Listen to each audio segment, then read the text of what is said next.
Hello friends, எல்லோரும் எப்படி இருக்கீங்களா?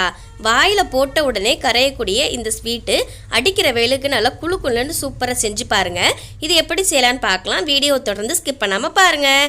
இதுக்கு நம்ம ஒரு பிளேட் அளவு நல்ல வெயில் நேரத்தில் கிடைக்கக்கூடிய இந்த பச்சை திராட்சையை வாங்கி சூப்பரான ஒரு ஜெல்லி தான் செய்ய போகிறோம். இப்போ உதுத்து போட்டிருக்க எல்லா திராட்சையும் மிக்சி ஜாரில் போட்டதுக்கு முன்னாடி ஒரு 2 தடவை நல்லா அலசிக்கங்க. அலசினதுக்கப்புறம் மிக்சி ஜாரில் போட்டு கொஞ்சமாக ஒரு டேபிள் ஸ்பூன் போல் தண்ணி ஊற்றிக்கங்க. ரொம்ப தண்ணி சேர்க்க வேணாம், கொஞ்சமாக தண்ணி ஊற்றினா போதும். இந்த அளவுக்கு நல்லா ஃபைன் பேஸ்ட்டாக அரைச்சிக்கோங்க. நல்லா அரைச்சதுக்கப்புறம் இதை வடிகட்டிக்கணும். ஏன்னா அதில் கொஞ்சம் சக்கை இருக்கும். அதே போல் ஜெல்லி செய்யும் போது ரொம்ப ரிஸ்க்காக இருக்கும். கொஞ்சம் கேப் வந்துடும், அந்த பபிள்ஸ் வந்துடும். அந்த பபிள்ஸ் எதுவுமே இல்லாமல் நல்லா பர்ஃபெக்டாக ஜெல்லி வரணும் அப்படின்னா இந்த மாதிரி சக்கையெல்லாம் ஸ்கிப் பண்ணுறதுக்காக நல்லா வடிகட்டியில் வடிகட்டிட்டோம்னா நல்லா இந்த அளவுக்கு சக்கை வந்துடும். இப்போ அதே பவுலில் 2 டேபிள் ஸ்பூன் போல் கார்ன்ஃப்ளவர் போட்டுக்கோங்க. கார்ன்ஃப்ளவர் போட்டு இது கூடவே நம்ம அரைச்சி வச்சுருக்க ஜூஸையும் போட்டுக்கலாம். ஜூஸை போட்டதுக்கப்புறம் விஸ்கை வச்சு கொஞ்சம் கூட கட்டிகள் இல்லாமல் நல்லா மிக்ஸ் பண்ணி எடுத்துக்கோங்க. அடுத்ததாக இது மிக்ஸ் பண்ணி இது ஒரு பக்கம் இருக்கட்டும். அடுப்பில் கடாய் வச்சு கடாய் சூடு பண்ணுறதுக்கு முன்னாடி 2 கப் அளவு சர்க்கரை சேர்த்துக்கோங்க. கரெக்டாக 5 டேபிள் ஸ்பூன் போல் சர்க்கரை சேர்த்து கொஞ்சமாக தண்ணி ஊற்றிக்கோங்க. நல்லா திக்காகி அந்த சக்கரை நல்லா கரையணும். அதாவது ஒரு கம்பி பதம் வர்ற அளவுக்கு நல்லா கரையணுங்க. நல்லா இந்த அளவுக்கு ஒரு கம்பி பதம் வர்றதுக்கு நல்லா வந்துருச்சு. இப்போ எல்லா சர்க்கரையும் கரைஞ்சிருச்சு. அடுத்ததான் நம்ம ரெடி பண்ணி வச்சுருக்க கார்ன்ஃப்ளவர் ஜூஸ் எல்லாத்தையும் ஊற்றிக்கலாம். இப்போ நம்ம ஜூஸை ஊற்றுனதுக்கப்புறம் அடுப்பை லோ ஃப்ளேம்லேயே வச்சுக்கோங்க. இல்லை அப்படின்னா டக்குன்னு பிடிச்சி போயிடும். ஏன்னா கார்ன்ஃப்ளவர் போட்டிருக்கிறதுனால டக்குன்னு கட்டி ஆயிரும். இது மாதிரி லோ ஃப்ளேம்லேயே வச்சு அடுப்பில் இப்படி கிண்டிக்கிட்டே இருந்தோம்னா சூப்பரான கெட்டியான ஜெல்லி ரெடி ஆயிரும். இப்போ இதுக்கடையில் 2 டேபிள் ஸ்பூன் போல் நெய் ஊற்றிக்கோங்க. நெய் ஊற்றணும் அப்படின்னா நல்லா சூப்பராக வரும், டேஸ்ட்டு செம்மையாக வரும். நீங்களும் ட்ரை பண்ணி பாருங்கள்.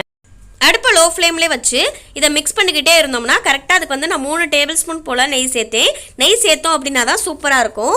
நல்லா சிம்மிலே வச்சு ஒரு 10 நிமிஷம் கை விடாமல் கிண்டிக்கிட்டே இருந்தோம்னா சூப்பரான ஜெல்லி ரெடி ஆயிரும். இதுக்கு கொஞ்சமாக ஒரு டீஸ்பூன் போல் இல்லாட்டி ஒரு பிஞ்ச் போல் ஃபுட் கலர் சேர்த்துக்கோங்க. க்ரீன் கலர் ஃபுட் கலர் சேர்த்தோம் அப்படின்னா சூப்பராக இருக்கும். இப்போ க்ரீன் கலர் ஃபுட் கலர் சேர்த்ததுக்கப்புறம் இப்போ ஒரு டேபிள் ஸ்பூன் போல் நெய் சேர்த்துக்கோங்க. நல்லா இந்த மாதிரி பபிள்ஸ் வரணும். அதே நேரத்தில் கடாயில் கொஞ்சம் கூட ஒட்டி பிடிக்கக்கூடாது.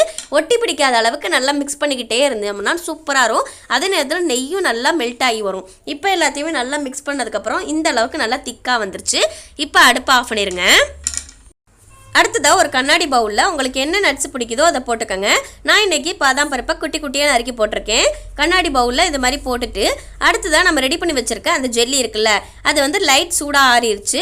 ஆறினதுக்கப்புறம் நம்ம எடுத்து வச்சுருக்க ஜெல்லியை இது மேலே ஊற்றிடுவோம். இந்த மாதிரி போட்டோம் அப்படின்னா நல்லா கலர்ஃபுல்லாக இருக்கும், சூப்பராக இருக்கும். இப்போ பாருங்கள், ஒரு 10 நிமிஷத்தில் நல்லா கெட்டி ஆயிடுச்சு. ரொம்பவே சூப்பராக இருக்கும். நீங்களே ட்ரை பண்ணி பாருங்கள். இது திராட்சை பழத்தில் தான் செய்யணும்னு இல்லை, எந்த ஃப்ரூட் கிடச்சிச்சோ அந்த ஃப்ரூட்லையும் இந்த மாதிரி செஞ்சு பாருங்கள். ரொம்பவே டேஸ்ட்டாக இருக்கும். இந்த வெயில் நேரத்தில் சாப்பிடும்போது ரொம்ப வயிற்றுக்கு குளிர்ச்சியாக இருக்கும். இப்போ கண்ணாடி பவுலில் ஊற்றி நல்லா செட் ஆகிடுச்சு. இப்போ செட் ஆனதுக்கப்புறம் இதை ஒரு 10 நிமிஷம் ஃப்ரிட்ஜில் வச்சு எடுத்தோம் அப்படின்னா நல்லா கூலிங் ஆயிரும். நல்லா இது போல் கமுத்து போட்டோம் அப்படின்னா நல்லா சூப்பரான டேஸ்டான கிரேப்ஸ் ஜெல்லி ரெடி ஆயிரும். நீங்களும் ட்ரை பண்ணி பாருங்கள். இதை நல்லா கூலிங்காக சாப்பிடணுன்னா இன்னும் கொஞ்சம் எக்ஸ்ட்ராவே கூலிங்கில் வச்சுட்டு நீங்கள் எடுத்து சர்வ் பண்ணிங்கன்னா ரொம்பவே டேஸ்ட்டாக இருக்கும். இதே போல் சூப்பரான டேஸ்ட்டான வீடியோஸ் பார்க்கணும்னு நினச்சிங்கன்னா நம்ம சேனலை தொடர்ந்து ஃபாலோ பண்ணிக்கோங்க. நல்லா சூப்பரான குழுன்னு டேஸ்ட்டான கிரேப்ஸ் ஜெல்லி ரெடி ஆயிடுச்சு. பார்க்கும் போதே சூப்பராக இருக்குது. இதே போல் சமையல் வீடியோ பார்க்கணுன்னு நம்ம சேனலை தொடர்ந்து ஃபாலோ பண்ணிக்கோங்க. ஓகே, நெக்ஸ்ட் வீடியோவில் பார்க்கலாம். டாடா, பாய்.